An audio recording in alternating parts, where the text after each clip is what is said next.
Hello everyone, my name is Helen Angelia, but everyone calls me Helen. I am from Indonesia and I am 20 years old.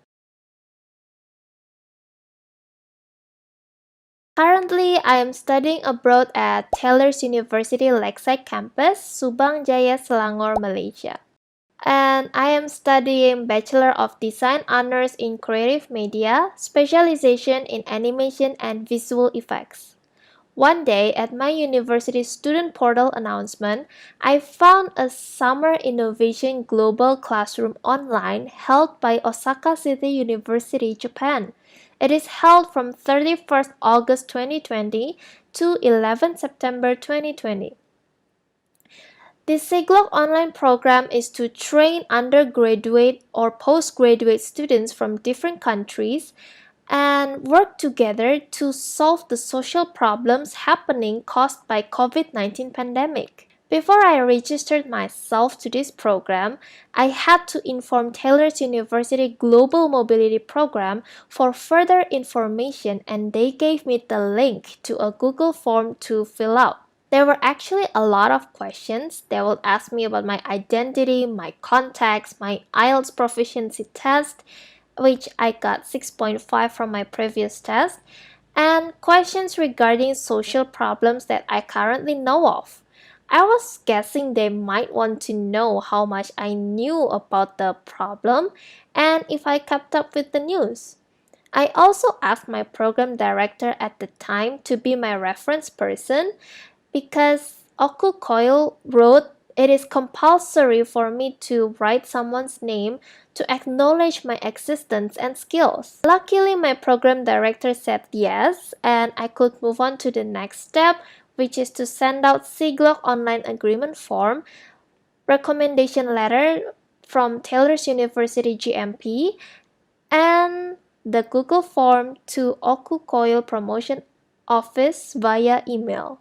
Later, on 7th of August, I received an email from OMU-COIL that I was accepted in the program. I was super happy and excited at the same time because I was going to meet and work together with other international students from all over the globe. After a few weeks waiting, OMU sent me another email again regarding further details of the online training program, and it was kind of like a module booklet information which is very organized and very detailed documents. They also told me that we will be using Slack too to interact and communicate with the lecturers and other students, also Zoom for the meeting. I downloaded the apps and I was ready for the meeting. Before the real session starts, Osaka City University wanted to hold a preparation meeting for everyone so that they can brief the whole program and instructions on doing this online training, and so that there wouldn't be a problem or any misunderstanding when the class started. I was in a group with Li Mingxu from China, Li Kaihan from Malaysia, Sarah Mulenga from Zambia, Stephen Zheng from Macau, and Valeria Schumber from Russia. We were all in Group Z, and we were given several tasks to do before 31st August 2020. One of them is to decide the group's name and make a logo for it. My group interacted with each other and Group 0 was born. Since I am from design school, I volunteered myself to design the logo, 3 logos actually, and let my group choose which one is better. And after that, the logo and the rest of the tasks were completed. It was the first day of class. The lecturers are dividing the students into different groups for us to do our first task. My teammates and I back then were under Professor Yoshi Nakajima's supervision. The professor instructed us to fill in Google spreadsheet for individual schedules, and we had to do our work for a minimum 6 hours a day. And even though there are only 6 tasks to do, but each of them would be very challenging as one group and every student has time difference. There are also second and third tasks that has similar templates as the first one. I was actually the leader in charge for task 1 and had no idea how to do this leadership job. I'm not used to organizing teammates whom I never know of. And then there was a problem in this group. One postgraduate student suddenly couldn't continue as he was very busy with his work schedule and had to resign from this online training program. And so I was requested by Professor Yoshi to lead the whole group, and it sure was hectic back then. I remember for a few days full, I always asked the professor what to do and how do I do things and share it with the team. The deadlines for the tasks were very tight too. But I just tried my best to help out my teammates as their leader, and fortunately the group also contributed to this project. But one day when my turn as a leader was over and another student took over, they all said that I was a good and great leader, which makes me beyond happy. And the professor was also impressed with my management for the team. And from there, I think I have improved in just these few days. This SIGLOC program really taught me a lot of things. I myself is actually a procrastinator, a true one actually, but from the tight deadlines given, I learned about the importance of time, and my time management really does improve subconsciously. I also realized that watching and keeping up with updated news is actually very important. I'm not the kind of person who likes to read news whatsoever, but whether I like it or not, I had to. I'm slow at reading articles, news, or books. And I feel so lazy to work on the task, but it seemed like giving up to me.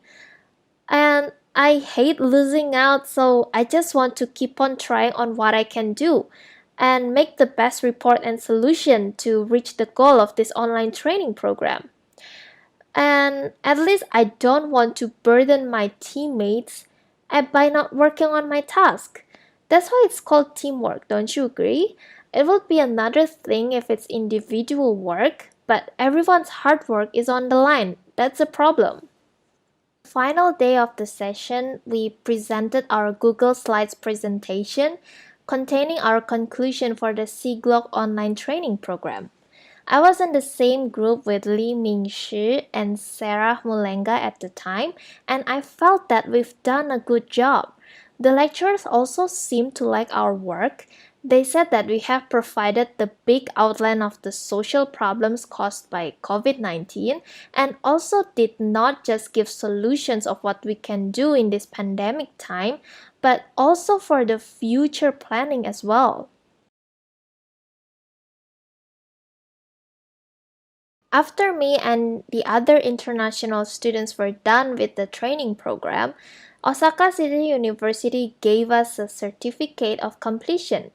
They also sent the certificate directly to our home. I requested OMU-COIL and they really did send it to Indonesia. I was very impressed with this, and when they gave a questionnaire, if I would recommend this program to other people, I answered, of course I would. It was a great, educating, professional, and impressive program. I will definitely recommend this to other people, including my friends, family, acquaintances, or anyone. And if you would like to join this program, here's some tips for you. Be open-minded. Work and communicate together with your teammates and have fun there. Besides doing some tasks, the students also had fun with cultural meetings and shared and talked about each other's cultures, which is very interesting. I remembered in Kahoot game I scored first place for Indonesia and Malaysia quiz. third place for Africa quiz, and fourth or fifth place for Japanese quiz. Also, do not burden your teammates. This is teamwork, not individual work. Be professional, and I wish you luck in your learning. Thank you once again for Osaka City University for giving me the opportunity to join the SIGLOC online training program, and thank you for the lecturers, especially Professor Yoshi Nakajima, for supervising Team Zero throughout the whole session. And that's all from me. I hope this video will be useful in the future. And bye everyone! どうもありがとうございました。またね